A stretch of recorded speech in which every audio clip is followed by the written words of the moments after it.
very, very exciting to celebrate our last event of Social Work Month as we celebrate our amazing social workers. And today's event is something that we have been so incredibly excited to have with Senator Dr. Wanda Thomas Bernard speaking to us about the road to advocacy and some lessons that she has learned, as well as honoring the legacy of Alexa McDonough.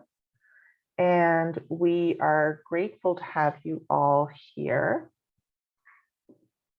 I want to begin by acknowledging that I am in Mi'kma'ki. This is the ancestral and unceded territory of the Mi'kmaq. Their inherent rights to this land were recognized in the peace and friendship treaties, which Mi'kmaq, Wolastoqiyik, and Passamaquoddy people signed with the British Crown from 1725 to 1779. This series of treaties did not surrender Indigenous land, resources, or sovereignty to the British Empire, but instead established rules for an ongoing relationship between multiple nations. The treaties were later reaffirmed by Canada in Section 35 of the Constitution Act in 1982, and they remain active to this day. The Nova Scotia College of Social Workers joins our members and our communities in the necessary labor of reconciliation, and we are so incredibly grateful to live and work together as treaty people in Mi'kma'ki. Without action, acknowledgements are empty. Whether you are with us in Mi'kma'ki or joining us from elsewhere, please consider whose territory you are in, your relationship with that land, and your relationships with the Indigenous peoples who have lived and continue to live in that place.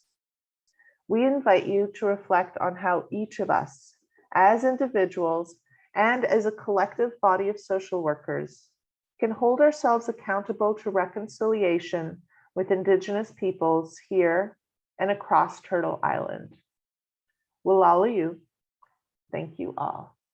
And I invite you to take a few moments, if you have a window, perhaps look outside to connect to the land. Notice how the sun is starting to peer through what was perhaps a cloudy day if you were in Mi'kma'ki, or if you are elsewhere, I invite you to take a few moments to connect and reflect.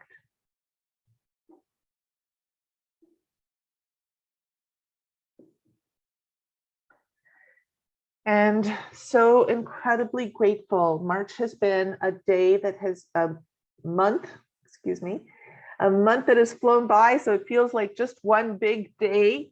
And we've got to start our month with the senator, our beloved senator, as I have come to know her. She helped lead us in an amazing conference on Afrocentric social work research and practices around interpersonal violence. And we got to think not just about the research, which was phenomenal, but also thinking about service providers in our community. And then what are some advocacy components that we need to be mindful of? And so we got to start with her research. Then in the middle of the month, we had our advocacy day, because again, one of the primary ways that social work is different from the other helping professions is that we recognize that the situations our clients encounter are related to the larger social context, and that advocacy is an intrinsic and necessary part of being a social worker. And so the senator led us in a very important advocacy event that is also available online. You should be liking our Facebook if you're on Facebook. If not, check us on YouTube or on our website. But we got to think about the intersectional approaches to social justice and policy and how vitally important that is. And as our government just presented a budget yesterday, and you will see we are working on an op-ed. We were there advocating yesterday in the stakeholder session, and we realize that there is a lot of work still to be done when it comes to advocacy. And that is why I'm so excited for today, because the senator has agreed to help us conclude Social Work Month with a call to action to carry forward the necessary advocacy that must be done into not just March, but April and May and throughout the year. And she is going to not only honor the legacy of Alexa McDonough and those who came before us, but help train us to carry forward lessons learned, what to do, what not to do. Now, we are going to be giving away a book, actually several books, including a book about Alexa herself, also the senator's book that she helped to edit on Afrocentric social work. We also have a few other books on social work, and we've got this really beautiful art piece that was designed by an Indigenous artist, a Mi'kma'ki artist here. And we will be having all of those at the end of the session, but you have to stay and be here in order to claim the prizes, which will also include a conference talk ticket. Now, without further ado, I'm going to stop screen share, and I am going to put a spotlight on our beloved senator and share her PowerPoint and invite her to please begin our session. Thank you so much, Senator. We are so grateful and honored to have you with us, starting us, ending us, rooting us. You are truly a blessing to our profession here in Nova Scotia. Well, and thank you so much for inviting me back, for inviting me to open and close Social Work Month. I think it's a real privilege for me to connect with social workers in Nova Scotia and others who are interested in this work. So welcome to all of you. I'm actually going to time myself because I want to make sure that we leave. We'll go to the next slide. I want to make sure that we leave time for lots of time for discussion. So I'll start with just talking a bit about my own personal journey, about social work associations, advocacy in the Senate. And then I want to highlight Alexa McDonough, truly a positive disruptor in social work, and end with some reflections on lessons that I've learned along the way. Thank you. We'll go to the next slide. So just a bit about my journey. That's me sitting on the chair. My 18-month-old self with my 3-year-old sister in our yard. Absolutely grew up in poverty and would not be where I am today without a lot of positive disruption, without a lot of support, without allies, without struggle. And to be in the Senate at this time, such a time as this. And I see it as an incredible responsibility. I feel an incredible responsibility as I represent not just Nova Scotians, and I represent all Nova Scotians, but all Canadians. And I have a particular reference to African Canadians because we've been so left out of political processes and structures since our arrival here in the 1600s. We'll go to the next slide. Advocacy has certainly been a key anchor in all of my work. When I think about education and moving from a segregated school to an integrated high school and experiencing such racism there, and then going on, having the opportunity to go on to post-secondary education, when most people in my age group were not. In fact, when I went to Mount St. Vincent University back in 1969, there were 9 of us from metro area schools, 9 African Nova Scotians. We were the largest group of students of African descent who'd ever gone to university. That was 1969. Feels like yesterday. When I think about the fact that our folks had been here since the 1600s and the 1700s in significant numbers, the Loyalists, the Maroons, the refugees after the War of 1812, we shouldn't be first in anything. There shouldn't have been a celebration of what they called the Metro Nine in 1969, but there was. And it was because of the advocacy of civil rights leaders here in Nova Scotia. And that's part of our history, part of our story that is yet to be told. Those civil rights advocates pushed for change, pushed to make a difference, so my generation would have access to higher education. And then I went on, I did the master's in social work, and then I later had the opportunity to do a PhD. And it was all because of advocacy and a lot of allies who created opportunities, who opened doors. When I was hired at the Dalhousie School of Social Work in 1990, I started in January of 1990. So the application process would have started in 1989. But the idea of bringing more diversity into social work education at Dalhousie started long before that. And it was allies who were saying, we need to do more. They were looking at and talking about affirmative action. And they said, we need to do more than bring Black students in. And their affirmative action was for students of African descent, African Nova Scotians, Mi'kmaq, and Indigenous students. Acadians were included.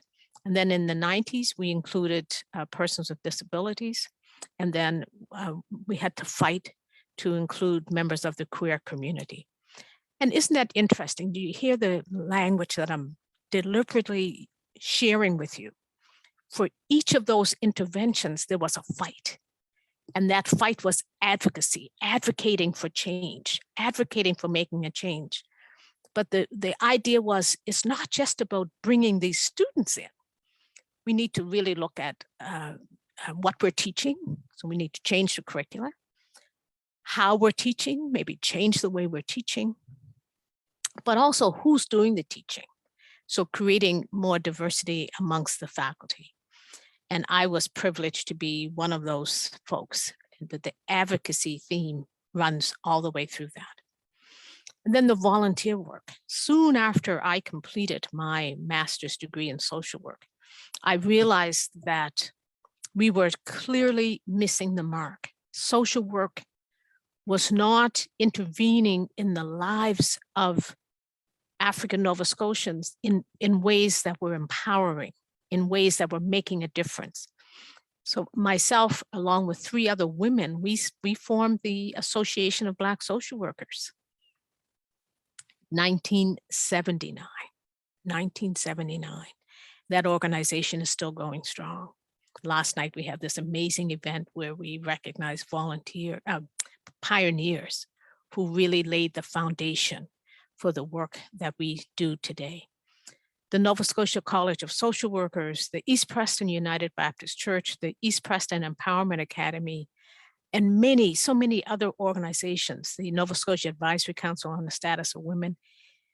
In each of those organizations that I've committed time to and have had the privilege of being a leader in these organizations, advocacy has been a theme that has run through all of that work. So you can see throughout the journey, so throughout my social work career, throughout my teaching career, which spanned 30 years when I add the part-time, and now as a professor emeritus, who still does a bit of teaching, and also as a senator, advocacy is key to all of the work.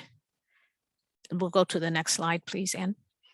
When I think about the work, when I think about each of those places where I've done work, it's really been about it's lifting as I lead. It's bringing others along. It's creating change and creating opportunity. I mentioned these organizations. The Association of Black Social Workers has really been about creating equal opportunities, creating change, creating a critical mass. You know, the fact that we now have organizations and others forming around the country is fabulous. And that wouldn't have happened if we hadn't sort of said, you know, this is important. What's happening, I will always support the work of the Nova Scotia College of Social Workers. When we first formed in 1979, what was then the Nova Scotia Association of Social Workers, they weren't so sure that we should have an organization, but we continued to work with the organization, and we continue to do so, and we have a seat at the table now, and that's so vitally important. The Canadian Association of Social Workers, when I went to Ottawa, they were one of the first organizations I reached out to, because I wanted to make sure that now that I was in the Senate, I wanted to be a social worker who just happened to be moonlighting as a senator. So I'm still a social worker in that space, and connecting with CASW has been really helpful.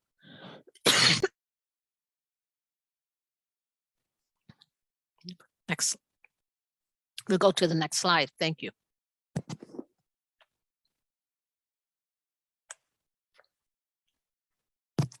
Sorry, thank you. So where's some of that advocacy? Advocating for African Canadians. I advocated for more African Canadians to be appointed to the Senate, and that's happened. I'm now advocating for, we now have, for the first time in history, we have 5 senators of African descent. We have a group, an African Canadian Senate group, the 5 African Canadian senators, and then 2 who are African born. So the 7 of us, but the African Canadian group doesn't have any men.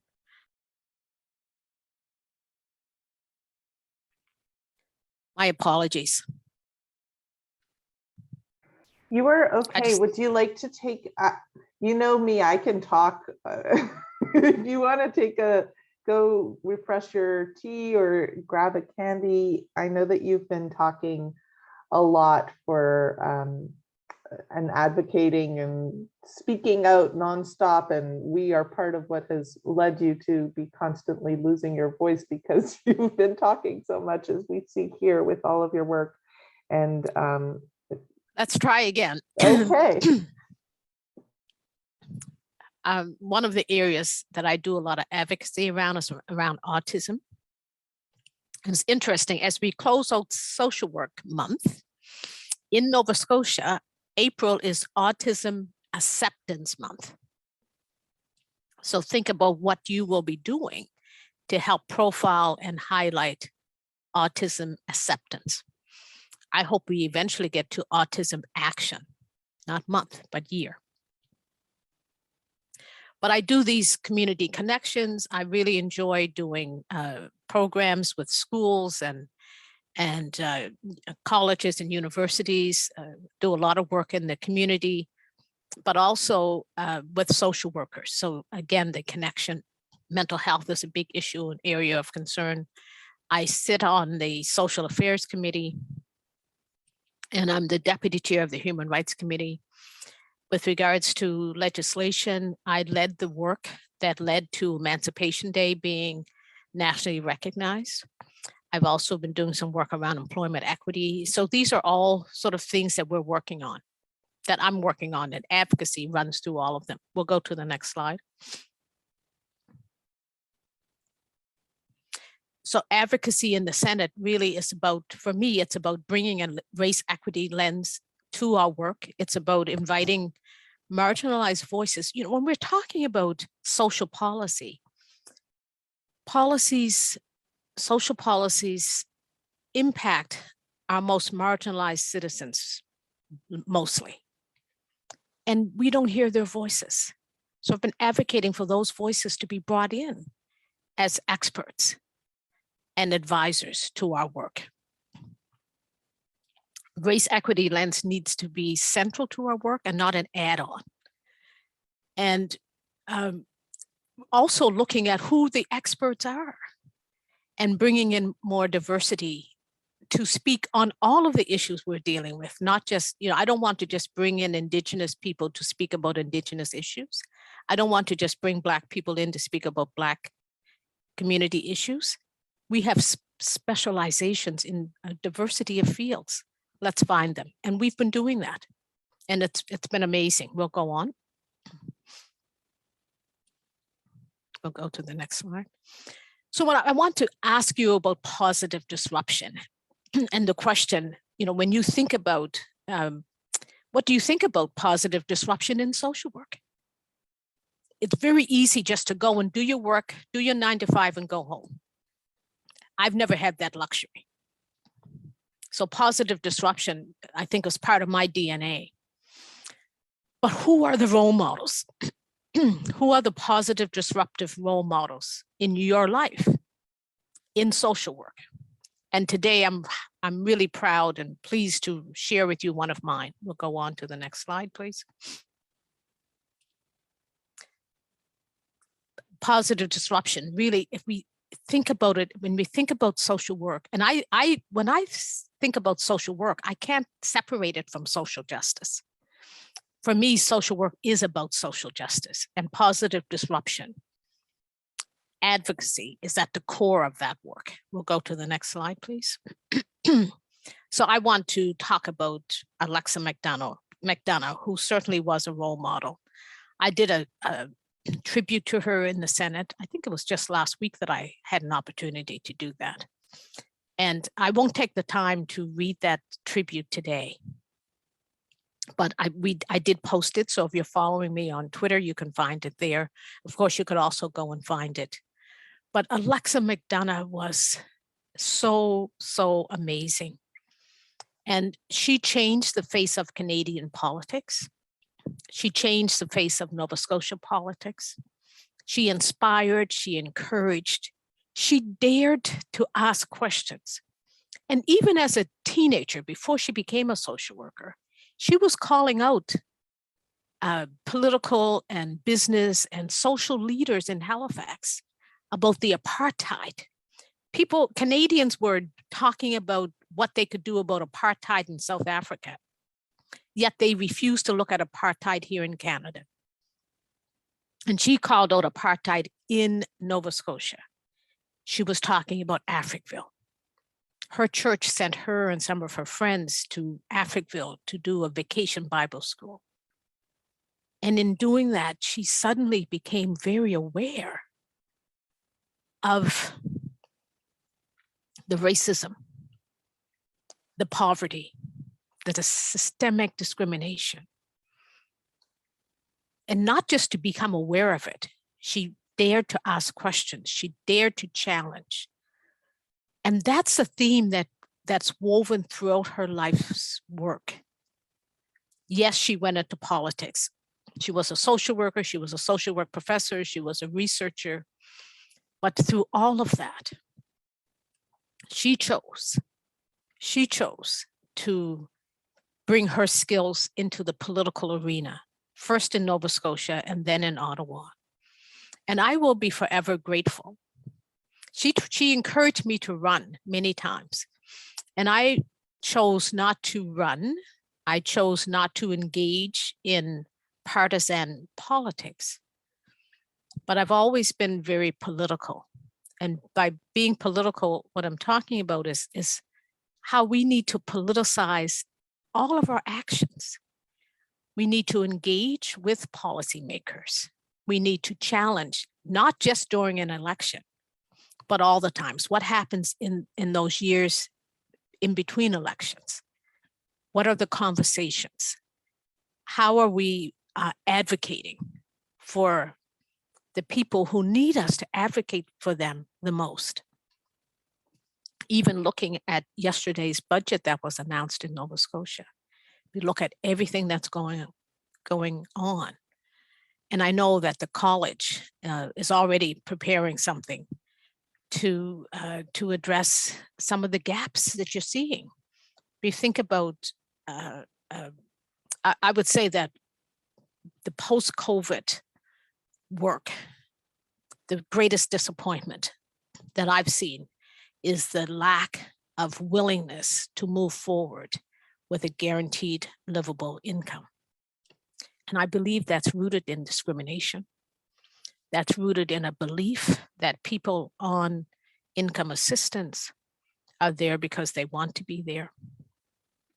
I believe that there's a lot of discrimination, even amongst social workers. It's very sad to hear social workers talking about the fact that we shouldn't go in that direction because it makes people lazy. And I believe that's rooted in a lot of misinformation. It's rooted in a lot of discrimination. And I think we need to have more courageous conversations. And I would say Positive Disruption by Alexa McDonough, the teachings from Alexa McDonough were really about pushing for those courageous conversations, daring to ask the questions, daring to have the conversations and to pull people in and not call people out, but pull people in. So we'll go to the next slide. So when I think about positive disruption and some of the lessons learned, some of the lessons I've learned along my journey, some of these I wish I had learned earlier in my career, like having balance and self-care. I learned those late in life, and I wish I had known them earlier. So for people who are engaging in advocacy work, for people who are engaging in politics, people who are doing civic engagement, people who are doing advocacy, you also need to make sure you have balance in your life, make sure you have supports in your life, and make sure you're doing some self-care. Because when you burn out, you don't help anybody. We can't afford. Our social workers are essential. Social workers are indeed in critical demand. And so we can't afford for you to burn out. So we need you to practice self-care. We need you to have balance in your life. But we also need some other things. So what have I learned? Having authentic allies is vitally important. And what I mean by authentic allies is about having allies that show up when you need them to show up, that are there regardless of what else may be going on, and that are there because they're doing the ally work, not because what they're getting from it. When allies are promoting themselves, nominating themselves for ally awards, those are not authentic allies. Hello, I'm sorry. They absolutely are not. So we need authentic allies. If you're ready to be an authentic ally, raise your hand and step up. One of the best lessons that I learned from Alexa McDonough is that no one has to be apologetic about having privilege. It's not about apologizing for the privilege you have. It's how you use your privilege. That's what's vitally important. It's the use of the privilege. So how you use your privilege. And when you use that privilege to advocate for change, that makes a difference. Research matters. Putting the time in, doing the research, engaging in research that will help our communities, but also help move the dial just a little bit. I think about the work that we did that led to this book, Race and Wellbeing, research that looked at the impact of race and racism. That work led to the inclusion of racism as one of the social determinants of health. Many of us were having conversations with Health Canada about including racism as a separate, distinct social determinant of health, but they didn't budge.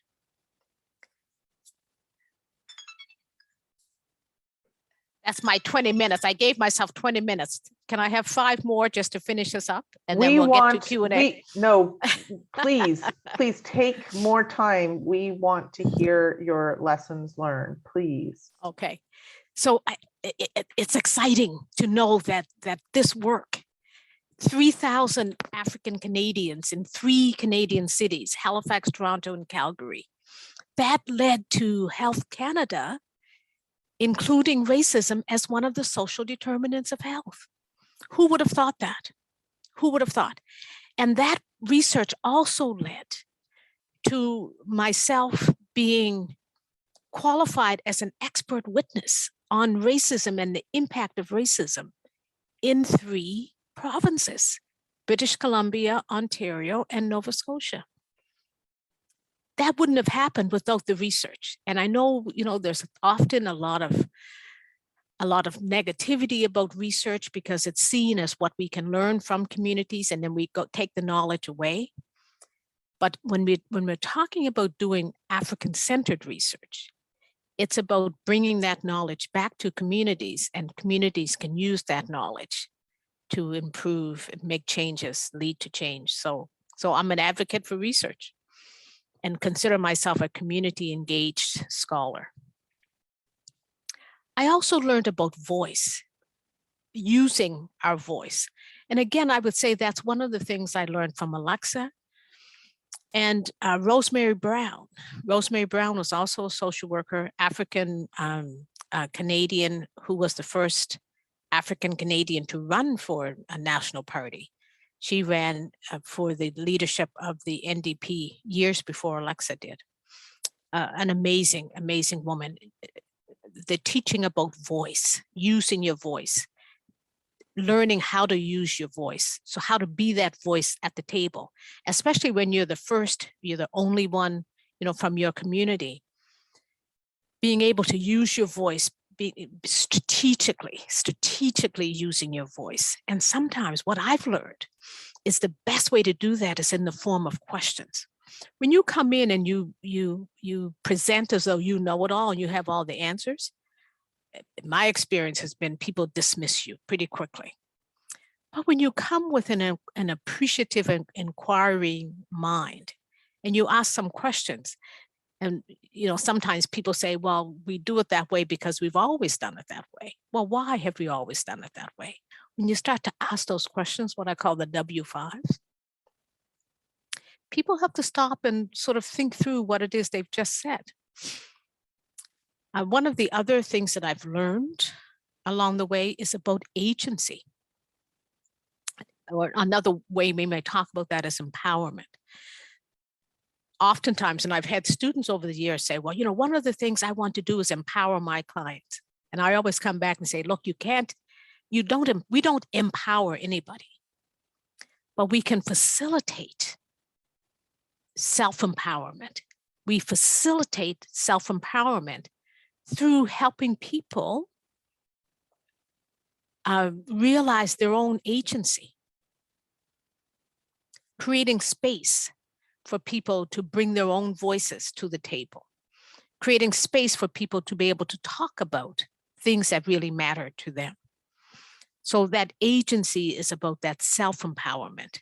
But as social workers, part of our job, I think, is to create the conditions for that self-empowerment to flourish, as opposed to typical conditions where self-empowerment, where disempowerment is flourishing. We want to flip the script on that. Networking, so vitally important to network. When I think back to what we were doing back in 1979, when we formed the Association of Black Social Workers, where we were meeting lots of resistance, we didn't give up. And we continued to try to have the conversations. We continued to do the networking. We tried to keep the lines of communication open, thinking, where were those places? So the Nova Scotia Association of Social Workers was one of those places. The School of Social Work at Dalhousie was another one of those places where we were opening up the lines of communication. Now, the networking that happens there happens more organically because those connections, that networking has already happened. Sometimes you really do need to know when to move on. I think that's probably one of the hardest lessons to learn because, we want to keep going, but sometimes it's not worth it. And that ties into the self-care and the balance thing as well. And when things are really out of whack, you have to decide, is this fight a fight that's worth it to continue on with, or do we need to change course? So that reflection, I use what I call the AAA paradigm: awareness, analysis, and action. And then you do it all over again. And at some point when you're doing that critical analysis, you will know when you have to move on. I started by talking about self-care and balance, and I did that deliberately. And then the final lesson, I would say, when I think about advocacy and that positive disruption, that civic engagement, that political engagement, I believe that we always need to be making sure that we're bringing the next generation along with us. And that's what I call the lift as you lead. Angela Davis talks about this. She talks about the need for us to lift as we climb. But I want to bring that into the leadership discussions as well, to lift as you lead. So we'll go to the next slide. So 3 take-home messages. As I said, advocacy is positive disruption in action. Secondly, use your privilege. And I don't care what community you're from, where you're connected. As a social worker, you have some privilege vis-a-vis the people that we're working with. So it's vitally important that we use our privilege and use it strategically. And then persistence. Persistence is essential, even though I've said you need to know when to let go. Thank you very much.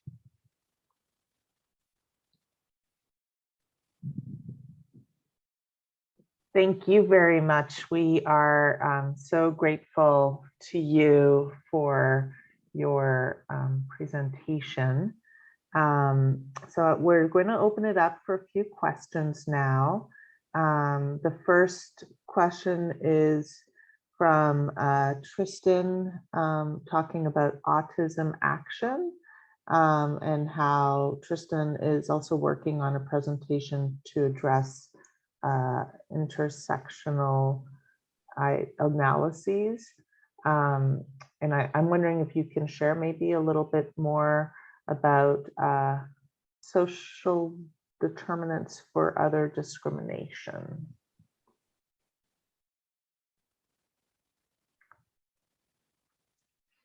Yes, so if you look at the Health Canada list of social determinants of health, I'm sorry, I don't have the list right in front of me. And I'm not as quick as many in the new generation with the technology. But the social determinants of health should be looking at those intersectionalities, and do to a certain extent. I believe more certainly could be done with regards to autism and the work that needs to be done in that whole field. I think there's much, much more to be done. And one of the areas that I've been working on with regards to autism is actually paying particular attention to intersectionality within the autism community, but also within other communities as well. So intersectionality is a key piece, and that's where some of my advocacy work is directed these days. Thank you. So I have a question. When we were first envisioning this session, you talked about lessons learned, but also some things that you've seen over the years that you think it would be good for us not to do, like things, like sometimes we do things and we try to advocate, but we go at it wrong. Can you share a little bit of things that you've learned of, like, mistakes made that we could maybe learn from so we don't repeat? Yes, I think one of the biggest, thanks for that question. I think one of the biggest mistakes is when people just send form letters and they flood the inboxes of politicians with form letters. Let me just say this simply: they don't work. the system puts filters on them, they're filtered out, they go off to la la land. You're much more impactful if you send, 1 or 2 strategic letters rather than sending 1,000 form letters. So I think it's important for us to be strategic with our advocacy. The other thing that I will say is that I don't think social work does advocacy very well. I don't think we've learned how to do advocacy very well.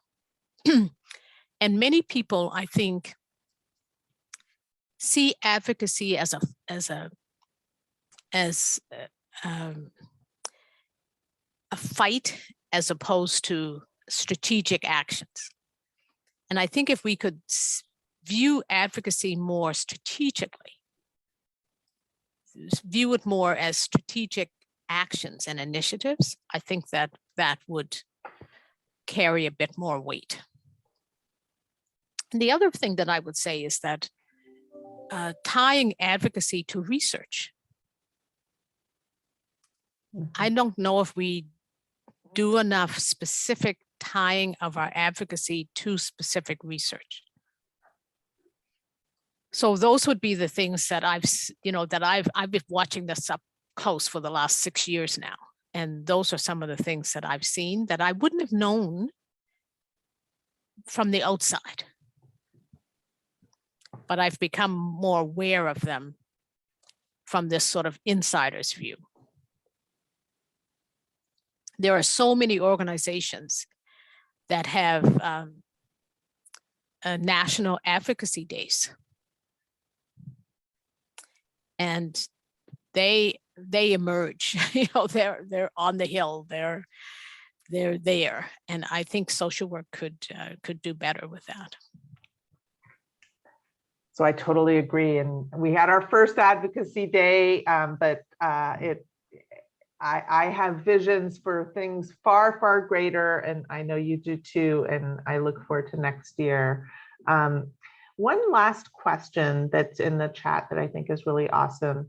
I mean, they're all awesome, but there might be a different approach to advocating for people who want to help and make things better versus advocating to people holding power who have systemically fought against the rights of certain groups.